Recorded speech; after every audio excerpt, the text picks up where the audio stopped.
Kita ke informasi berikutnya, temuan jasad seorang pria di dalam toren air milik warga Kelurahan Pondok Aren, Tangerang Selatan pada Senin malam kemarin membuat gempar warga.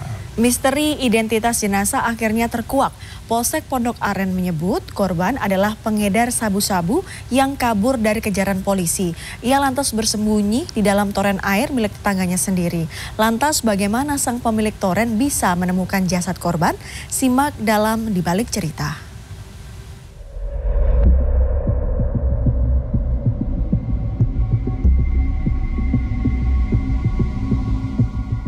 Teka-teki identitas jasad pria yang ditemukan mengenaskan di dalam toren air milik seorang warga Gang Samit Sian, Kelurahan Pondok Aren, Tangerang Selatan akhirnya terjawab sudah. Ia adalah Devi Karmawan alias Depoy, 27 tahun, tetangga dari Sutrisno pemilik toren yang rumahnya hanya berkisar 100 meter dari rumah pemilik toren. Sebelum jasadnya ditemukan di dalam toren air, Devi sempat pamit kepada ibunya untuk membeli kopi pada Sabtu malam. Malam minggu masih ngobrol sih. Di rumah sini, Bu? Di dalam sini. Terus dia pamit mau beli kopi. Pamit mau beli kopi. Aja sih. Iya. Dia dilacak ke kakak-kakaknya. Namun usut punya usut, Devi ditemukan di dalam toren justru karena bersembunyi dari kejaran polisi. Rabu siang, Kapolsek Pondok Aren Kompol Bambang Askar Sodik menyebut Devi masuk daftar pencarian orang karena diduga menjadi pengedar sabu-sabu bersama komplotannya berinisial AA. Polisi menyatakan AA dibekuk polisi dengan barang bukti sabu-sabu seberat 1,16 gram usai bertransaksi di rumah Devi.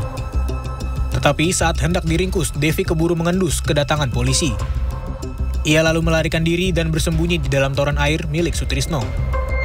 Setelah kita lakukan interogasi terhadap si AA ini, pelaku yang ada di belakang ini, pelaku menyampaikan bahwa yang bersangkutan itu mengambil barang diserahkan di rumahnya si D ini, si D yang depo ini, di situ.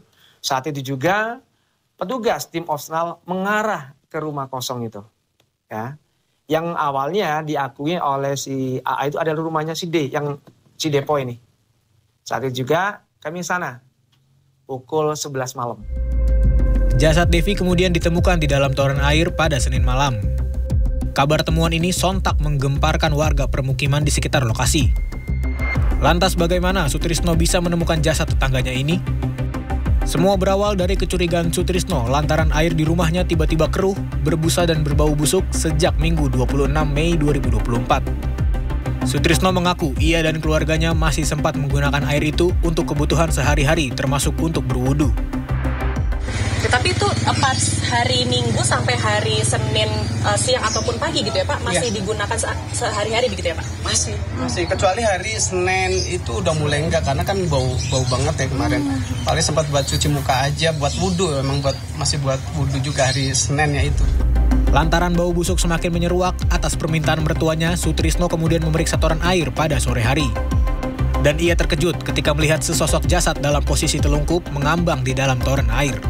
Curiganya kan bau-bau bangkai itu cicak ya, pas saya buka, saya langsung tutup lagi. Karena ya itu bukan yang saya curigai. Saya turun, ngasih tahu ke bapak saya, Pak itu bukan yang saya curigai. Itu segede bantal saya bilang ke bapak. Terus bapak ke atas, nyaksin sendiri dibuka. Terus bapak saya, terus ini mah bangkai orang, manusia gitu. Karena di belakang tuh ada tato, terus telinganya kelihatan. Posisi toren air berada tepat di belakang rumah Sutrisno dan lokasinya terbilang sulit untuk diakses.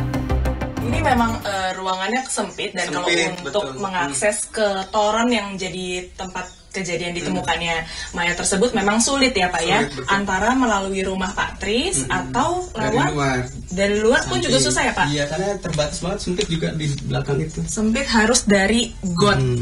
Nah, tapi untuk menuju toren dari dalam rumah pun juga harus manjat-manjat. Kursi, iya betul. Dan sesempit ini juga memang ya Pak ya. Rabu siang, tim forensik Rumah Sakit Bayangkara tingkat 1 Kramat Jati, Jakarta Timur selesai mengotopsi jenazah Devi.